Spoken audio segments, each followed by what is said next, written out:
Hey, my name's James Nicholson and welcome to my YouTube channel. In this video, I want to talk about interest rates, where they're expected to get to in 2024 and where they're expected to get to in 2025.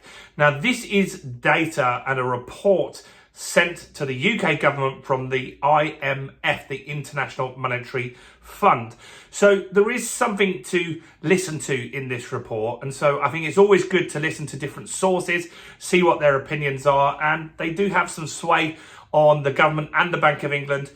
So let's have a look at where they feel the UK economy is going and why they think we should be cutting rates a little bit faster than maybe the Bank of England is willing to do. Now, before we jump into this, as always, if you haven't done already, do subscribe to the channel over there and hit the bell notification. We're on the way to 24,000 subscribers. Have a look around this video. We're quite close now. So if you subscribe, we'll be that little bit closer. And while you're here, smash like, tickle like, do something to that like button. It really helps with YouTube algorithm.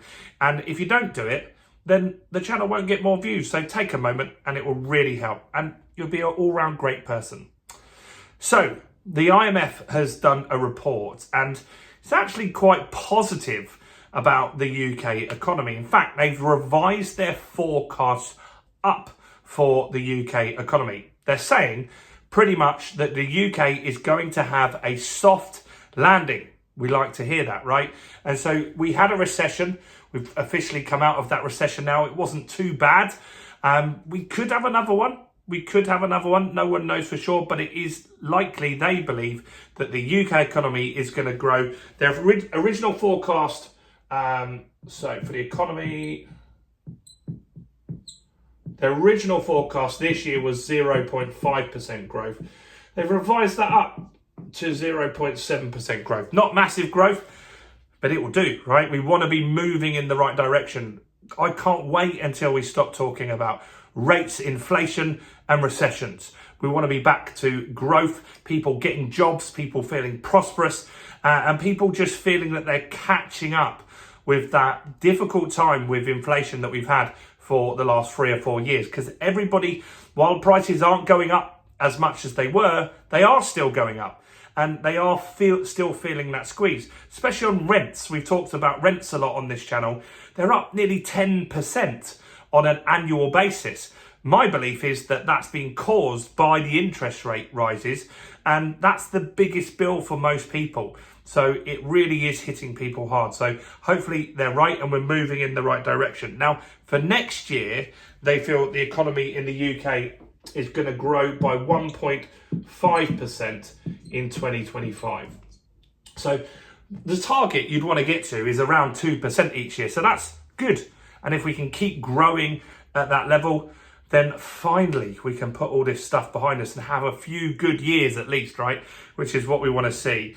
What are they saying is that interest rates, they just feel that interest rates need to start coming down. I agree with that. You probably agree with that. Maybe you don't. Some of you don't. Some of you have savings and you're enjoying the higher savings rates at the moment. But they're saying that this year they see that the Bank of England will reduce interest rates to 4.5% as a base rate. Now, what does this mean for you? Because that's really what we all care about, how it impacts our own personal lives. Well, if the Bank of England drop the base rate to 4.5%, I think that you'll see a little bit of movement on mortgage rates. I personally feel that a lot of the drops that are going to happen have already happened. And so you can already get deals cheaper than that, can't you? We share the weekly update on what mortgage rates are good and bad and where they're going. There's already deals out there lower than that. And that's because banks borrow off something called a swap rate. And so I don't feel that the swap rate is massively going to drop, but I think it will a smidge. So here's what I'm saying, is I'm saying that if the base rate, the Bank of England base rate drops to 4.5, I think the deals that you can see today will be about half a percentage point better at best. A quarter to half better than they are. I don't think that you're going to start seeing, like, this is nearly a 1% drop. I don't think you're going to see a full 1% passed on to you. I just don't see that unless transaction volume is massively down. But I think any drop that comes through, I think that there's lots of people sitting on the sidelines. So I think the market will temporarily, for a few months, be busy because people will feel rates are coming down and they want to take action and get some deals going. So that's important to understand. Now, where do they see rates going longer term? Because some of you want to start planning what's going on. You've got deals that maybe end this year or next year. They're saying that next year they feel rates, so the 2025 rate, so interest rates, will go to 3.5%. And that's where they feel they're going to start sticking around that sort of level. They don't feel that we're going to go to ultra low interest rates. Although they did say 6 months ago, they do see ultra low interest rates coming back. Now they've changed that. They're saying they're not seeing ultra low interest rates coming back anytime soon. And this kind of makes sense. And if we level off at a 3.5% interest rates and it just becomes more predictable, I think that's good for the market. While the market's been difficult at the moment is, first off, you had 14 consecutive interest rate rises. So that slows down the market considerably. It stops a lot of investors doing transactions. In fact, it made a lot of investors leave the market. But now we've got the opposite. Now we know interest rates are going to be dropping at some point. So people are waiting. They're saying, you know what? I don't want to buy now. I want to buy when the interest rates start dropping. Or maybe the stamp duty drops. And that is another thing that they're looking at as well. And so all of these things mean there's lots of people just sitting on the sidelines waiting for stuff to happen.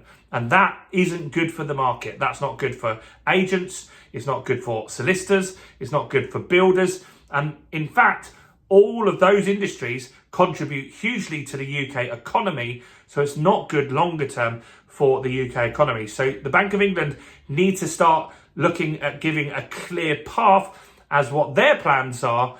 And so people can start getting transactions in the works, getting things moving and getting the economy grinding and moving forward. Again, that's really what we want to see here. So what do you think about the IMF data? Do you think that this is where we're going to end up? They're pretty good normally, sometimes totally out there and wrong, of course, like anyone, but they're normally pretty good. Do you think we'll get to 4.5% in 2024? Do comment below with what you think on that. And what do you think about 3.5% by the end of 2025? That's 7 rate cuts from where we are. I'd love that to be true, and let's hope that their predictions are right this time. Do smash the like button, guys. That really, really helps with the channel growth. Subscribe. Do check out some other content on the channel, including this video right here.